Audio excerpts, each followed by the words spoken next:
there was the word, reads the well-known biblical quote. But do we really know what the very first word was that a man uttered at the dawn of his evolution? Surprisingly, the question of the origin of speech is still one of the most intriguing mysteries in the world of science. Strictly speaking, it is impossible to document the speech of ancient people who began speaking or who had some new interesting means of communication. Speech has given us thousands of languages, writing, allowed to build a civilization. But at the same time, it was too ephemeral to study. There is virtually no evidence of its origin. To understand what happened there 3 million years ago, having petrified fragments of bones, well, is in fact very problematic. So are we really not destined to find out when and under what circumstances humanity started talking? Why, to answer this question, do scientists look at children today? And finally, what is the future for languages in the modern world, where information has been transmitted over giant distances for a long time without any words?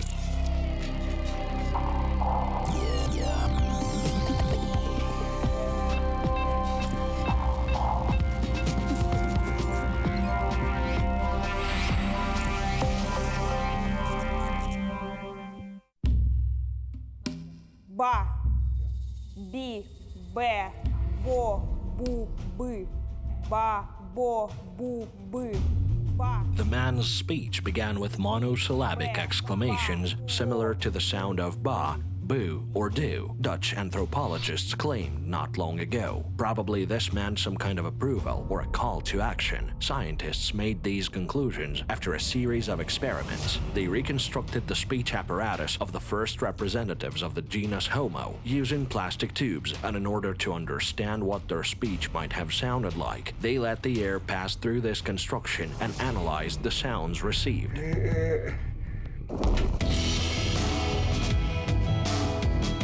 Despite convincing results, many scientists consider we can't accept them as irrefutable evidence. After all, today we still don't have enough information to recreate the appearance and way of life of our ancestors with 100% accuracy. Well, the degree of ambiguity is too high. We can make various assumptions about what happened in the beginning, in what order, at what speed. But it is impossible to register this, because this has already happened. And it must be understood that the discussion of the origin of language and communication is inherently hypothetical. And for this reason, sometimes such discussions are generally perceived negatively. This attitude to this topic developed in the middle of the 19th century because of the huge number of questionable and sometimes fantastic hypotheses about the origin of human speech, since it wasn't possible to check any of them. In 1866, the Parisian Linguistic Society declared the problem of the origin of speech and language insoluble. To understand what happened there 3 million years ago, having petrified fragments of bones, well, they are not even bones, strictly speaking, but stones, well, is problematic. Therefore, for a long time, there was actually a ban on work with regard to the origin of speech. Then it was thought that this was simply indecent to research this.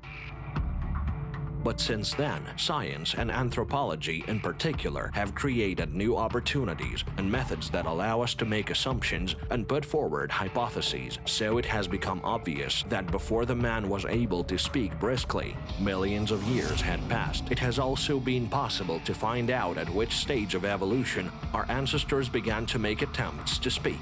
Scientists believe that the first one to speak was probably Homo habilis, or the man of skill, who lived about 2 million years ago.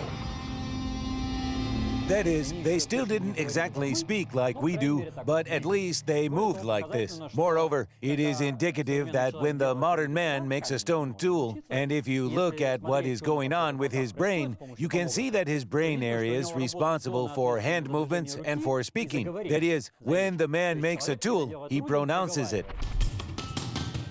The fact that it was the skillful man who strove to master colloquial speech is also supported by other facts. On the occipital bone at the base of the skull, we have an opening for the hypoglossal nerve. The more complex the movements are, the thicker the nerve is, and correspondingly, the larger the hole is. In the most ancient people, it is rather small, but starting from Homo habilis, it starts to increase dramatically. There are other morphological features of the skull indicating the ability to speak. There are two areas in the brain that are responsible for speech. The Broca area is somewhere around here in this place. It is responsible for speech mechanics mostly, and the Wernicke area, a little further back to the temporal part. It is responsible for understanding speech, that is, what is said. Well, everything is actually subtler there. There are lots of nuances, but it's something like this. Accordingly, in Australopithecus, everything is quite smooth there, exactly like in monkeys. And starting from some of the first, such as Homo habilis, and certainly with Homo erectus, they have noticeable protuberances appearing in this place, which means that if this side is more developed, well, probably some function is more developed there. We will hardly be able to learn more about how the speech was born studying the skulls of ancient people. One thing is clear, without a developed brain, we would not have been able to communicate in such a complex manner, and vice versa. If we hadn't talked, the brain wouldn't have the stimulus to develop. But what made the brain evolve so that speech became possible at all? Our ancestors experienced a real evolutionary shock. This happened when they were pushed out of the forest and into the savanna. The fact is that apes live in the forest very comfortably. They have practically no serious enemies. But when they go to the savanna, there are a huge number of predators, hoofed animals which these predators hunt. And man finds himself almost between life and death. Because, firstly, there is not so much food in the savanna. The problems of survival, which our ancestors encountered 2 to 2.5 million years ago, served as a powerful impetus to the development of intelligence. This is confirmed by archaeological findings. It was then that the brain of our ancestors began to increase markedly in volume, and it continued until the appearance of the first sapiens about 100,000 years ago. That is, in order to speak, it is necessary to develop the nervous system, which is very complex. Large special areas of the brain are necessary, which will be responsible for this, which will regulate all this. Because, for example, to control breathing is very subtle. We don't just need to breathe in and out, but very quickly breathe in and out. Well, very quickly and subtly move the larynx. And all this must be done by the brain in the first place. The need for complex communication grew, but the physiology of the first Homo still didn't allow them to express their thoughts with articulate words because the evolution of the speech apparatus followed the evolution of the brain. For this reason, speech originated from monosyllabic sounds. And the first languages of our ancestors were sign languages and probably whistle languages. A whistle generally can be heard at 8.5 miles away, as shown by experiments with the inhabitants of the island of La Gomera. There is still. The fact is that whistle languages are spread all over the world. And in particular, there is a whistle language, for example, of the most archaic tribe on the earth, the Piraha, whose language is absolutely primitive, and phonemic systems are even very primitive there. And the grammar is very primitive. Well, they have a whistle language too. To learn to speak, we needed a major anatomical transformation. The man had to give up a lot. For example, massive jaws. After all, it is impossible to articulate with them clearly and quickly. For this reason, the clever Neanderthals spoke much worse than our immediate ancestors, Cro-Magnon people. They had a huge jaw, huge teeth. All this moved there much more slowly than we have it now. Therefore, probably, they spoke not so easily and freely. But judging, for example, by the structure of the hyoid bone of the lower jaw, they could not say A. That is, probably they had some exotic languages there. They had a huge nose. Probably everything sounded like French there. For millions of years, the desire to communicate and transmit information to each other has been sharpening and changing our brain, our appearance, and way of life. The man created the language bit by bit, and in many ways the language has been creating us. The phenomenon of Mowgli children proves it. That is, if a person like Mowgli is planted to a wolf pack, he isn't going to speak any language. And then if, when he's over 5 years old, it will be impossible to teach him any language. He'll remain practically deaf and mute. He will only growl and howl like wolves. At some point, when he is 3, 4, 5 years old, he loses this ability. What exactly happens, we, in principle, still don't know. There is no change at the anatomical level, but still, after this age, a person can learn the language only as a foreign language, as we teach him at school through heavy exercises and so on. And still, he won't be able to master it as much as his own language. It'll be like a foreign language for him anyway. Sonyushka, tell me, who is this? A bear. A bear. Well done. Despite its ancient origin, speech is not innate for a person, and certainly not absorbed with the mother's milk. And yet, thanks to the study of Mowgli children, it became obvious that he only can learn to speak as a child. Once upon a time, there were Grandfather. and The old woman. the old woman. Now Ulyasha will continue to tell. They baked. Gingerbread boy. Here we have the gingerbread boy. The gingerbread boy went after that and He ran. well done, Ulyasha.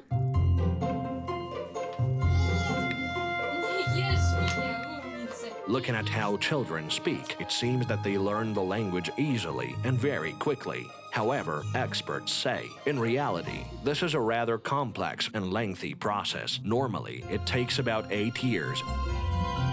Yes, indeed. Child ontogeny, it repeats the historical phylogeny in many respects, which humanity passed at the stage of its development infancy. And child speech develops very interestingly. It has very pronounced, bright stages that are not characteristic of adult speech.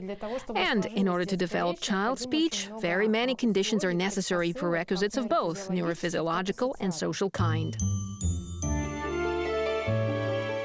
But why does the formation of speech and the study of language take us so much time and effort? The thing is that these processes go in close conjunction with the development of the child's thinking and intellect. One without the other is impossible. The brain is extraordinarily plastic, and the development of a child from 0 to 2 or 3 years old is not just its development from an infant into a creature that knows how to do many things, but this is still a colossal development that occurs exactly in the brain. It is the brain itself that is the organ that gets its maximum development during the first year. This is also the ability to interact with other people, the so-called social intelligence. To make sure that both the child's speech and his intellectual abilities develop normally is possible, offering him a rather simple task. It's called the fourth one, is the odd one out. I'll show you a picture, and you'll have to say what's wrong with this picture and why. Okay? Okay. In the beginning, I'll show the picture to Sonyushka. Sonyushka, are you ready? Ready? Okay. Look at this. I have 4 pictures. What is painted here? Bells. Bellflowers, good girl. What else? Flowers. Flowers, go on. Flowers again. Again flowers. What else? A kitty. And a kitty. Who is the odd one out here? Who's painted wrong by the artist? Who's the odd one out? I don't know. You don't know? Can I give you a clue? Kitty. Fedya offers a kitty. The kitty is the odd one out. Correct. Fedya, can you explain then why the kitty is the odd one out? Because there are flowers there, and the kitty is not a flower. Correct, because the kitty is not the flower. Is it so? Yeah. It is so. Okay. Here it is, see? This is the staging of child speech at the age of 3. Yes, she cannot do it yet. Well, she cannot even determine. It is difficult, which is the odd one out. Though she names everything. And at the age of 5, we can already do such an experiment. Such systematic diagnosis of speech allows us to timely recognize not only the delay in its development, but also to reveal deviations in the mental health of the child.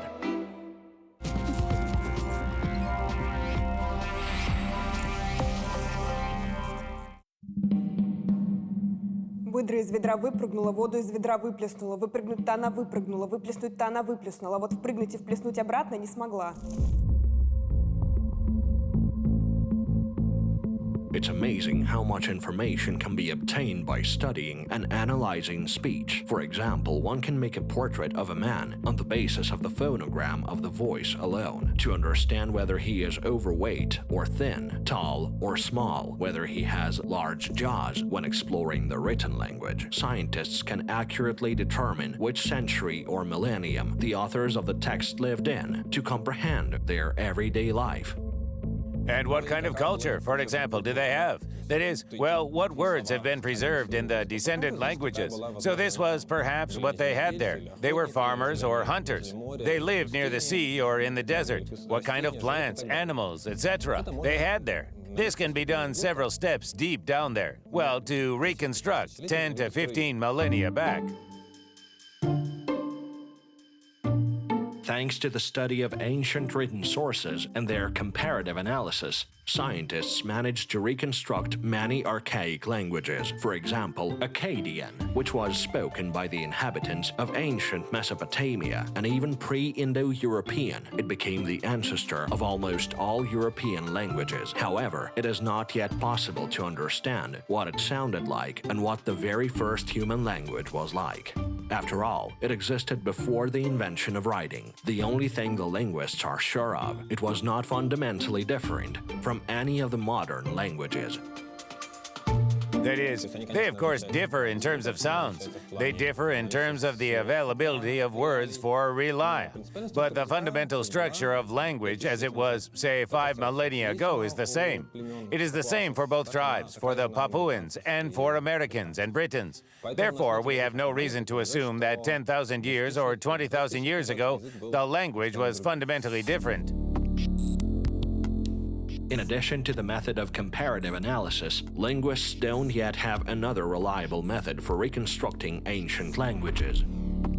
Even the study of the most archaic and closed tribes on the planet, unfortunately, doesn't help to understand what the language of their ancestors was. The language, regardless of where it exists, among a large number of people or among a very small community, it is constantly changing. This property of the language is not subject to anything. It is impossible to change it. That is, people cannot influence this even with a great desire, with all the centralized power. The language will change, and change at about the same speed, regardless of how, again, in what place it is spoken. A vivid proof of that languages are constantly changing is our vocabulary. Have you noticed how often the words irrevocably leave our everyday life or change the meaning? For example, the word щепетильный in Russian today it means pedantic, strict even to the small detail, but only 200 years ago it had a completely different meaning. Let's remember Eugene Onegin and how Pushkin describes the study of his hero. He says, all fancy goods for whims abundant, which scrupulous London sells to us, and then they come to us by ship for bread and cured pork and lard. If we look at this quotation from Eugene Onegin, we might think about the fact that probably in the Pushkin times, the word scrupulous had some different meaning, won't we? Because in the Russian language, it is still preserved in some dialects. There is a word, щепет. Щепет in the meaning of haberdashery goods. Haberdashery, that is, some small fancy articles.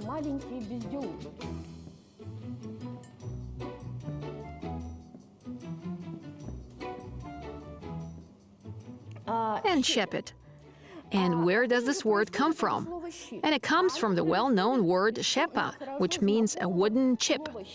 Shepa, that is some small fragment that has been separated and has come off the wood block. Yes, this means that we see that since haberdashery goods are small, usually small, these trinkets, there are a lot of them, and it means that on the basis of this meaning, there developed the word shepet and the adjective shepetilny, meaning scrupulous. A relatively short time has passed since Pushkin lived, but many of the words used by the poet and his contemporaries are outdated or have changed their meaning. It is not surprising that representatives of different generations sometimes find it so difficult to understand each other. Surely everyone has made mistakes interpreting the intentions of the interlocutor reading their text. Nonverbal communication has been developing and becoming more complicated, along with the language, always. And you cannot do without it. Let's try, for example, to teach a person to tie a tie over the phone.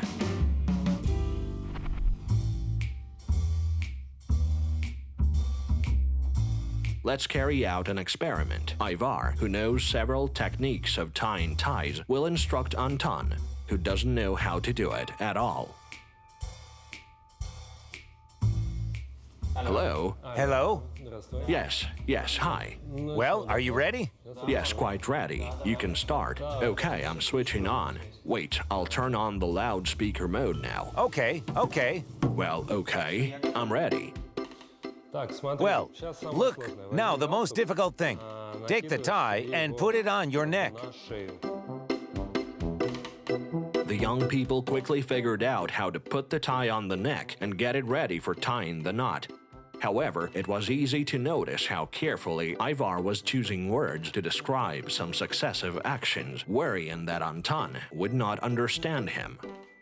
Well, okay, the next stage. We've done it. It's like this. Aha, now, just a second. Somehow I'm a little confused. So then you take the wide end at the bottom, and you should wrap it around this knot.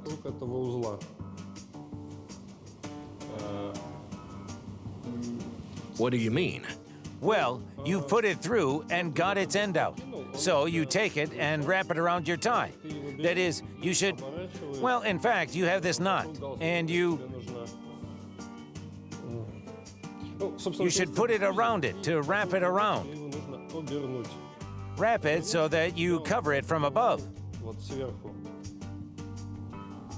From above? Here, this knot that you have. You should cover the knot. Somehow I don't... Yes. Hold them. Hold them there. Cover? Well, I kinda covered it, yes. Should I take my fingers out? You should put the wide end through the center and widen it. In fact, this kind of knot. And put the wide end there and tighten. Yes, through the center. And to put it through...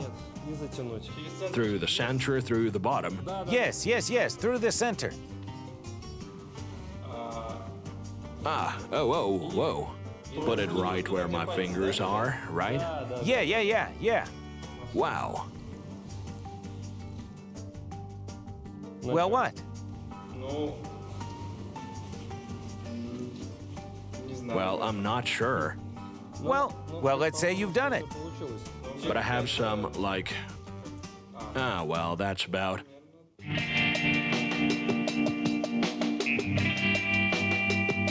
But why didn't our participants manage to cope with the task?